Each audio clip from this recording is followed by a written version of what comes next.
Palace eliminated Sussex. Katie and William's stealth strike back against Harry and Meghan. It's so subtle that you might not even realize, but a spate of royal appearances shows the family is fighting back against the Sussexes.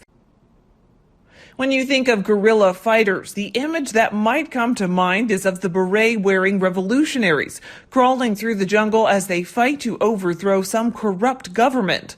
But what if guerrilla fighters wore suits? What if they weren't carrying out their covert operations in the tropical heat, but on the streets of Westminster and Kensington? What if their goal is not to overthrow the government or centralize the means of production, but to deal with a series of blows to an ongoing PR war?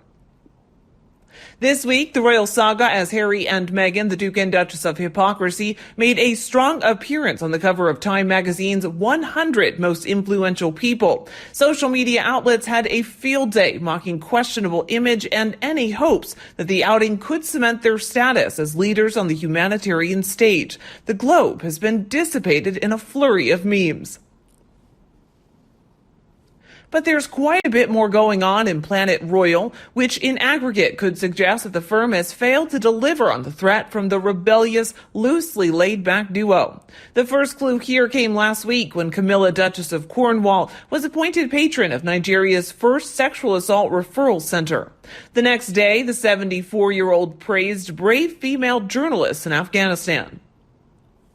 Next, Sir Ken Olisa, London's first Black Lord, revealed that the Queen supported the Black Lives Matter movement. And on Monday, it was announced that Prince William's landmark environmental project, the Earthshot Prize, has partnered with the John F. Kennedy Library Foundation and has received approval from the late president's daughter, Grand Duke Ambassador Caroline Kennedy.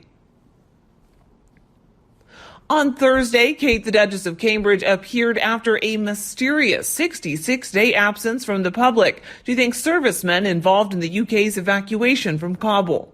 So let me summarize. Over the past 10 days, in a quick succession, the royal family has aligned itself with racial justice, gender equality, pro-Afghanistan, and has received the approval of the establishment of democracy in America.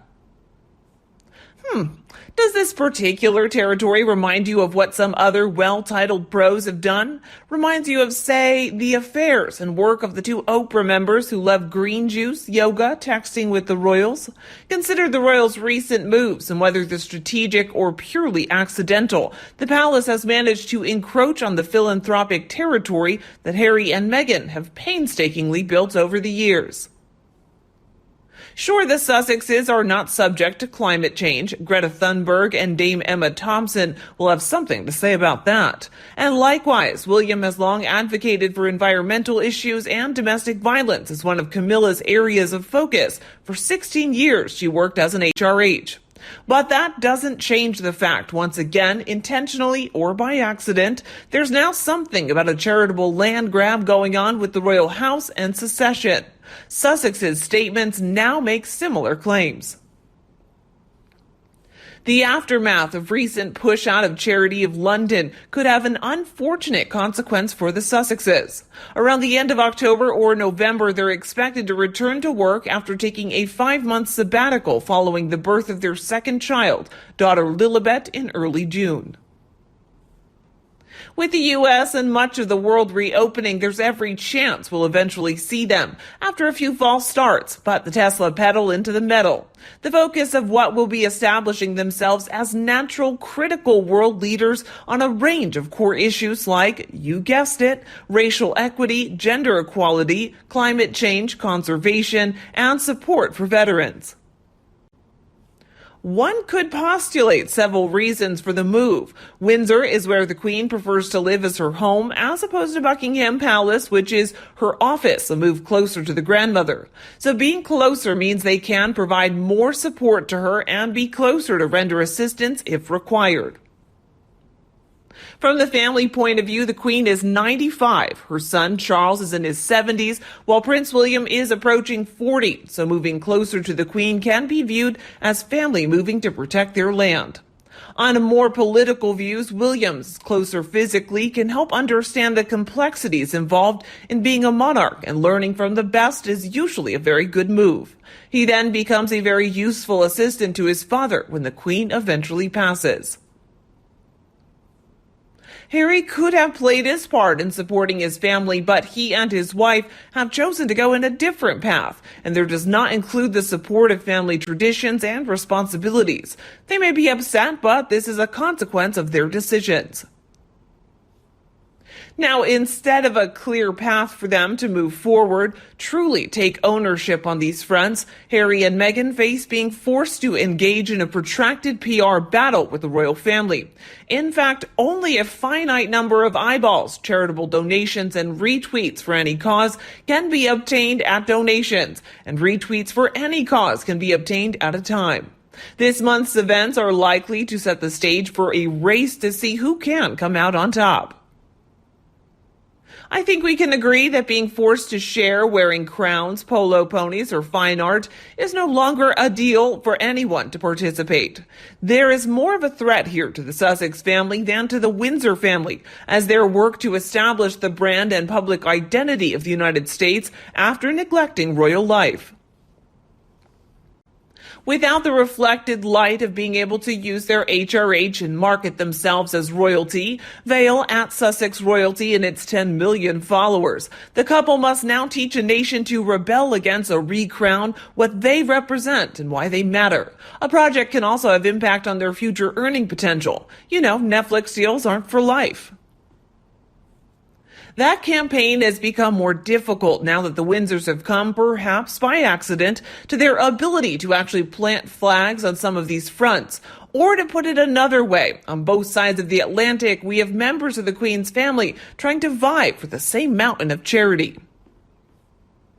The clear winner in all of this is by themselves. The more different the Windsors there are making noise and agitation about climate change and gender equality, the better for the world. Long live the royal revolution. It will be a cork.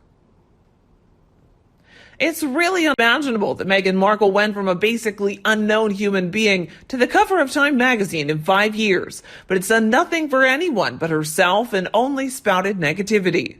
She dropped off some food bags somewhere about a year ago, much less than the average American or Brit does every day. Let's put volunteer soup workers on the cover instead. Isn't it his birthday? Is someone upstaging his own husband? Anyway, back in 1936, Time magazine dedicated its cover to a woman and named her Woman of the Year. It was the first time that a woman received such an honor. The woman received the title was none other than the American socialite and twice divorcee, drumroll please, Wallis Warfield Simpson. This is the same woman who later became involved with Britain's Prince Edward, who abdicated that same year in order to marry Simpson. So imagine how fun it was to see another divorcee on the cover. This is just to let you know that being on the cover of Time magazine doesn't really mean much. So was Hitler, so was Mussolini, so was Osama bin Laden. No surprises here. Harry looks like he has hair extensions, and if you look to the left of Meghan's face, you can see where her extensions don't match her hair color. You can literally tell where her hair stops and the extensions begin. They're so natural. Tell me another one. I thought that she was just trying to outshine Catherine's beautiful tresses. I can see her hair, it's dull and peeping through on the left. Meghan's hair always looks revolting to me. You know, her hair, soft, wavy, it looks like this in the pictures. Her hair would not fare well with the bleaches either. It would take on a crass orange tone, you know, like Trump, and she needs to let her hair go short, you know? So if you're showing how to bitch and complain about the shitty things that life gives you and trashing your family is inspirational, then by all means, give them the #1 spot. She just looks very large and he looks small. He looks confident and she looks frightened. Ware is wearing to stand out and appear while his dark clothes is unassuming. She is center stage while he's half covered and appears to be hanging on for dear life. The picture is indicative of a very lopsided relationship where Meghan is very important and Harry is barely a party to it. He's becoming less and less important in their relationship while she's becoming more and more important.